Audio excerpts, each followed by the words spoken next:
अस्सलाम वालेकुम, मैं हूं आपका टीचर राजा जवाद अहमद बीरबर। जैसा कि हमने MCQs प्रिपरेशन के लिए केमिस्ट्री के MCQs बनाना शुरू कर दी है, आज भी मैं उसी सिलसिले में एक और वीडियो बना रहा हूं जो है चैप्टर नंबर 1 फर्स्ट ईयर की केमिस्ट्री से इंट्रोडक्शन टू केमिस्ट्री। बहुत इंपॉर्टेंट चैप्टर है, उसका एक MCQs हम आज उसके वीडियो बनाएंगे MCQs के ऊपर, तो आइए ज़रा देखें।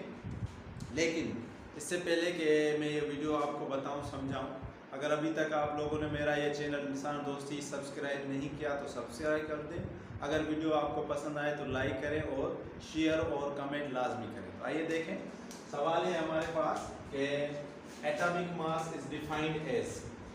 आपने यहाँ पर जो है ऑप्शन खुद अपने दिमाग में सिलेक्ट कर लें, फिर मैं आपको बताऊंगा। लास्ट में आप अपना स्कोर भी कैलकुलेट कर दें कि आपका कितना स्कोर हुआ, वो मुझे चैट बॉक्स में आप कमेंट भी कर दें। तो देखें, atomic mass is defined as, atomic mass को हम डिफाइन करते हैं। सबसे पहला, the mass of an element compared with mass of one atom of C12। इसी तरह, the mass of one atom of an element compared with mass of C12। इस तरह, the mass of one atom of an element compared with mass of one atom of C12, the mass of 1/12 the mass of one atom of C12। तो ये है सारा का सारा। तो सबसे पहले आप सिलेक्ट कर दें कि कौन सा ऑप्शन आपका सही है, A, B, C या D। तो आइए मैं आपको बताता हूं कि कौन सा ऑप्शन सही है। सबसे पहले जो ऊपर वाली लाइन है जरा देखें, ऊपर वाली लाइन में क्या लिखा है, the mass of an element. यहाँ पर क्या लिखा हुआ है, एन एलिमेंट। ठीक है, अब मास ऑफ एन एलिमेंट नहीं होता, मास ऑफ वन एटम होगा। ठीक है ना, तो मास ऑफ वन एटम होगा फिर किसी एलिमेंट का। तो इसका मतलब है कि ये तो हो नहीं सकता, ऊपर वाला A जो है ये नहीं हो सकता। ठीक है, अब नीचे आ जाए, जो ये है the mass of 1/12 the mass of one atom, यानी एक एटम का 1/12 जो बराबर है कार्बन के 12th पार्ट के बराबर। तो ये भी नहीं, क्योंकि हमने जो रखी है कसौटी जो परखने की, वो 1/12 कार्बन एटम का रखा हुआ है, ना कि किसी और का। तो ये दोनों तो नहीं हो सकते। ठीक है, तो इसका मतलब है A और D तो सिरे से खत्म हो गए। अब अगर आपको डेफिनेशन पता है तो ये जो दो है इनमें से कोई एक होगा। लेकिन आप जरा देखें कि ये क्या है, the mass of one atom of an element compare with mass of C12। अब compare with mass of C12 लिखा हुआ है, यहाँ उन्होंने एटम का जिक्र नहीं किया। तो इसका मतलब है कि यहाँ पर कुछ मिसिंग है, थोड़ी गड़बड़ है। तो यहाँ देखिए, the mass of one atom of an element compare with the mass of one atom, लाजिम बात है वन एटम ऑफ C12। तो इसका मतलब है कि हमारा जो ऑप्शन है वो कौन सा सही है, C। आपको वैसे भी पता है कि जो वन एटम जो होगा वो कार्बन के 1/12 पार्ट के बराबर होगा। तो पहले का जो हमारा आंसर है वो C इज करेक्ट है, बाकी जो है वो सही नहीं है। ठीक है, अब आइए अगला हम सवाल करते हैं। अगला जो सवाल है हमारा वो करते हैं क्वेश्चन नंबर 2।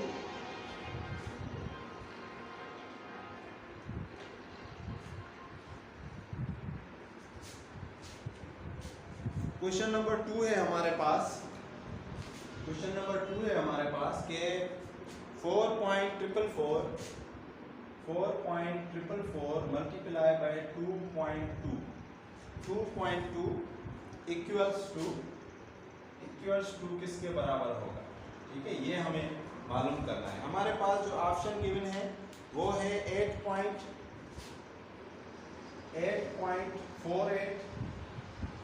ठीक है जी, बी ऑप्शन है हमारे पास 8.8 और सी ऑप्शन है हमारे पास 8.9 और डी ऑप्शन है हमारे पास 9.7। तो ये हमारे पास कुछ ऑप्शंस हैं जिनको जो है वो हमने देखना है कि इनमें से कौन सा ऑप्शन सही है। तो सबसे पहले आप जो है अपना ऑप्शन जो है वो सिलेक्ट कर दे। ये सिग्निफिकेंट फिगर में से क्वेश्चन से कि किस तरह हमने इसको करना है, आइए ज़रा अब मैं बताता हूँ आपको। सबसे पहले हम क्या करेंगे, इनको जो है वो कर देंगे हम सिंपल। हमें पता है कि सिग्निफिकेंट फिगर के अंदर अगर 4.444 हो और यहाँ पर जो रकम है वो 5 से बिलो हो, अगर 5 से बिलो होगी तो हम उसको क्या कर देंगे, ड्रॉप कर देंगे। तो ये हो जाएगा 4.4, 4। अब ये भी 4 है तो इसको भी ड्रॉप कर दो तो 4.4 है। अब ये 4.4 और ये 2.2 ये आपस में होंगे मल्टीप्लाई, तो 4.4 और 2.2 को आए मल्टीप्लाई करते, आप समझे कि इसमें जो पॉइंट है ही नहीं, इसमें जो है पॉइंट है ही नहीं, ठीक है। तो 2 को अगर 4 से ज़रब करेंगे तो 8, 2 को अगर 4 से ज़रब करेंगे तो 8, इस तरह 2 को अगर 4 से ज़रब करेंगे तो 8, 2 को अगर 4 से ज़रब करेंगे तो 8, ठीक है। तो इनका जब हिसाब लिखेंगे तो 8 और 8 कितने होंगे 16, एक गया ऊपर तो ये हो गए 9, ठीक है। अब हमें पता है कि पॉइंट कितने नंबरों के बाद है, पॉइंट है 2 नंबरों के बाद। यहाँ देखें कि हमें पता है कि डेसिमल जो पॉइंट है वो कितने नंबरों के बाद है, 2 नंबरों के बाद, 2 नंबरों के बाद हमने पॉइंट लगा दिया। अब फिर से हम इनको जो है ना वो राउंड ऑफ करेंगे, तो ये है 8। अगर कोई भी नंबर 5 से बड़ा हो तो वो सिंपली ड्रॉप हो जाएगा और उसके करीब वाले नंबर में एक नंबर ऐड हो जाएगा, तो हमारा जो आंसर आया वो आया 9.7। तो इसका मतलब है कि जो हमारा राइट आंसर जो है वो है 9.7। अगर आपने डी को सिलेक्ट किया तो ठीक है, वरना गलत है, ठीक है।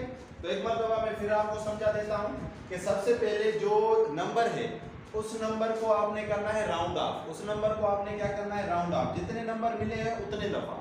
यहाँ पर 2.2 है तो इसको भी 4.4 यानी 2 डिजिट तक करना है।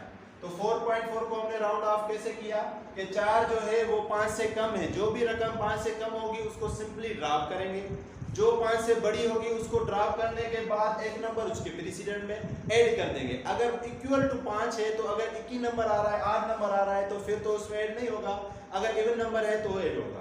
तो यहाँ देखिए 4 सिंपली ड्रॉप हो गया, फिर ये 4 सिंपली ड्रॉप हो गया, तो ये हो गया 4.4।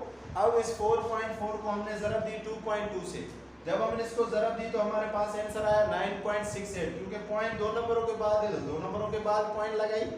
और उसके बाद जब इसको हमने राउंड ऑफ किया तो 8 को राउंड ऑफ करने के बाद 6 में हमने एक जो है वो क्या कर दिया ऐड कर दिया। तो इसी तरह ये हमारा दूसरा सवाल भी हो गया। अब चलते हैं हमारे तीसरे सवाल के ऊपर।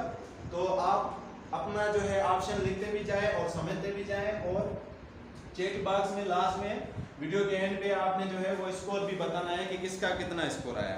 तो नंबर तीसरा हम करेंगे, नंबर 3 है कि 1 AMU 1 atomic mass unit equal to किसके बराबर है, 1 AMU एटॉमिक मास यूनिट किसके बराबर है।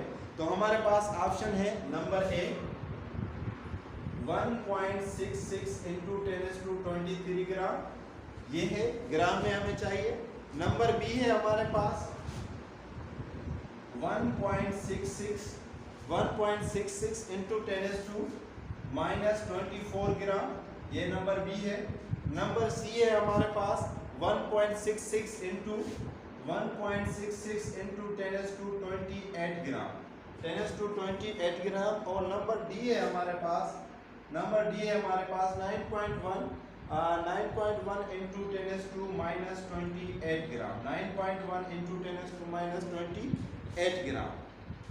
तो आपने जो है इसका आंसर बताना है कि क्या है। सबसे पहले आप अपना आंसर जो है वो सिलेक्ट कर दें, फिर मैं आपको अपना आंसर जो है वो बताता हूं कि इसका क्या आंसर होगा।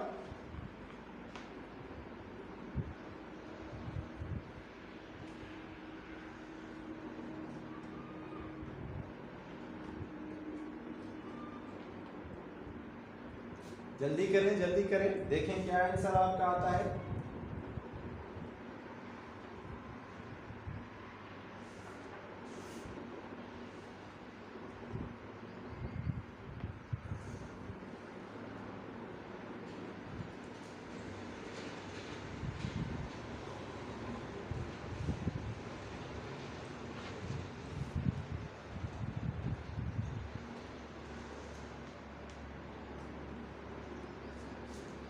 तो आपने अपना आंसर सिलेक्ट कर लिया होगा, क्योंकि इसमें मैंने आपको टाइम दिया कुछ सोचने का कि आप देखें कि इसका क्या होता है। तो 1 AMU इनमें से किसके बराबर है, तो ये हम कैसे मालूम करेंगे। जब ग्राम में हमें मालूम करना हो तो हम क्या करेंगे कि 1 को डिवाइड करेंगे एवोगैड्रोस नंबर के साथ। 1 को किससे डिवाइड करेंगे, 1 डिवाइडेड बाय एवोगैड्रोस नंबर के साथ, तो हमें ग्राम में मिल जाएगा। 1 AMU अगर हमें ग्राम में चाहिए तो 1 को किससे हम डिवाइड करेंगे, एवोगैड्रोस के नंबर के साथ। तो यहाँ 1 जो है वो डिवाइड करें अगर एवोगैड्रोस नंबर के साथ, तो वो क्या है 6.02 इंटू 10⁻23। अब ये 23 तो ऊपर चला जाएगा, ठीक है, तो हो जाएंगे माइनस के। और 1 को अगर आप 6.02 से अगर डिवाइड करेंगे तो डिवाइड करने के बाद अगर आप इनकी पॉइंट को आगे पीछे करेंगे तो हमारे पास जो आंसर आएगा वो क्या आएगा, आप इसको करके देखें तो हमारा जो आंसर आएगा वो आंसर आएगा हमारे पास बी। क्या आंसर आएगा? बी, यानी 1.66 इंटू 10⁻²⁴। हमारे पास जो आंसर आएगा 1.66 इंटू 10⁻²⁴, क्योंकि 10⁻23 तो ऊपर चला जाएगा। जब ऊपर चला जाएगा इसको अगर आप डिवाइड करोगे तो एक नंबर फिर भी बचेगा जो हम जो है उसमें ऐड कर देंगे, तो हमारा जो जवाब आएगा वो आएगा 1.66 इंटू 10⁻²⁴। ठीक है जी। इस तरह अगला सवाल हम करते हैं नंबर 4 जो है, तो जिसने बी ऑप्शन किया है वो सही है। नंबर 4 जो है हम करेंगे वो क्या है,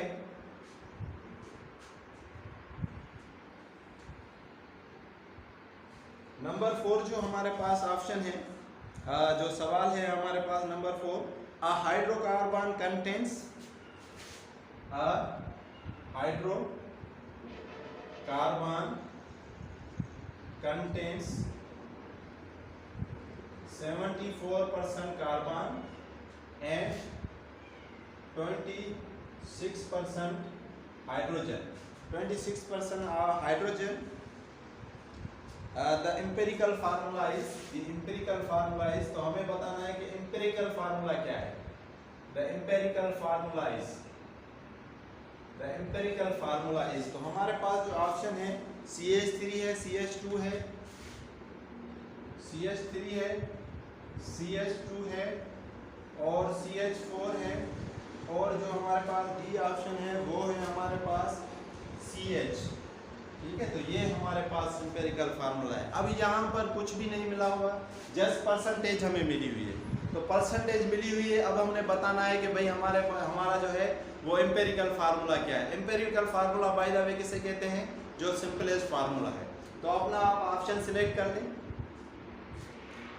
अब इसका जो जवाब है अगर हम बगैर हल भी करें तो हमें पता चल जाएगा कि यहाँ पर जो है वो 74% किसका है, कार्बन का, और 26% क्या है, हाइड्रोजन का। इसका मतलब ये है कि जो 3 पार्ट है, किसी के भी अगर हम हिस्से करेंगे तो 4 हिस्से होते हैं, तो 3 हिस्से किसके हो गए, कार्बन के, और एक हिस्सा किसका हो गया, हाइड्रोजन का। तो इसका मतलब ये है कि ज़्यादा से ज़्यादा अगर हम इनमें से देखें तो ज़्यादा से ज़्यादा जो हिस्सा है वो किसका है, कार्बन का, तो वो किसका है यहाँ पर, और जो कम हिस्सा है यानी 4वां हिस्सा जो है वो किसका है, हाइड्रोजन का। तो यहाँ पर जो हमारा ऑप्शन जो सही हो रहा है वो कौन सा है, CH3 यानी कि ए। चलो अगला सवाल करते हैं, देखते जाएं। अगला सवाल बहुत ही इंटरेस्टिंग है, नंबर 5वां सवाल, नंबर हम 5वां करेंगे।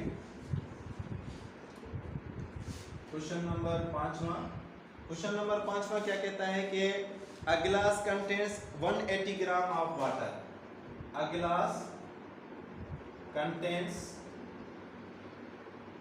180 gram of water. 180 gram of water. ठीक है, एक गिलास के अंदर 180 ग्राम है वाटर के। The number of molecules of water it contains are the number of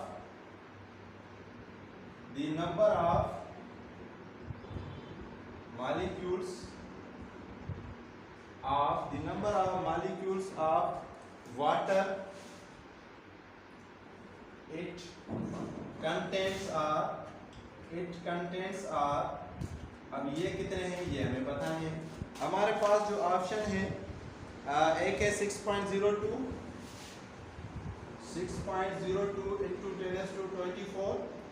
ठीक है, दूसरा जो ऑप्शन है मॉलिक्यूल्स सबसे पूछ रहा है तो ये मॉलिक्यूल्स।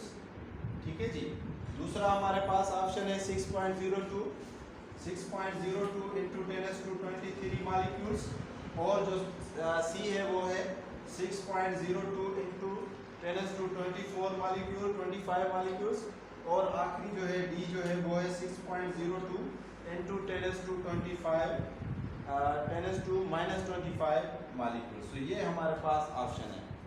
तो सबसे पहले आप सिलेक्ट कर दें आंसर, फिर मैं आपको बताता हूं। तो आपने सिलेक्ट कर लिया, आप देखें हमें मॉलिक्यूल्स चाहिए। मॉलिक्यूल्स हम कैसे मालूम करेंगे, अगर मॉलिक्यूल्स हो, एटम्स हो, आयंस हो, ठीक है, तो वो मालूम करने का तरीका ये है कि मोल्स को ज़रब कर दो उन एवोगैड्रोस नंबर के साथ। लेकिन यहाँ पर मोल्स तो है नहीं। अब मोल्स हम कैसे मालूम करेंगे? 180 ग्राम हमें मिला हुआ है, उसको मॉलिक्यूलर मास ऑफ वाटर से डिवाइड करेंगे तो क्या होगा? 180 और मॉलिक्यूलर मास जो है वाटर का कितना है? 18। तो 18 का अगर हम इसको लगाएं तो हमारे पास जो मोल हुए वो कितने बचे? m 10 मोल आ गए ना। अब जो ये मोल है, इन मोल को अगर हम मॉलिक्यूल्स में अगर हमें चाहिए तो ये मोल जो है 10 जो है, इनको अगर हम 6.02 × 10⁻23 से ज़रब कर देंगे तो हमें क्या मिल जाएगा? मॉलिक्यूल्स मिल जाएगा। हमें क्या मिल जाएगा? मॉलिक्यूल्स। मैं एक मरतबा फिर समझाता हूँ। सबसे पहले हमें क्या मालूम करना है? मोल्स। अगर मोल्स मिले हो तो डायरेक्ट 6.02 से ज़रब कर दोगे तो एटम्स मिल जाएंगे, आयंस मिल जाएंगे, मॉलिक्यूल्स मिल जाएंगे। लेकिन अगर मोल्स मिले नहीं हो तो ग्राम लोगे जो हमें मिला हुआ है उसको उसके मॉलिक्यूलर मास से डिवाइड करोगे तो हमें क्या मिल जाएगा? मोल मिल जाएगा, यानी n मिल जाएगा। ठीक है जी, ये हमारे पास n है।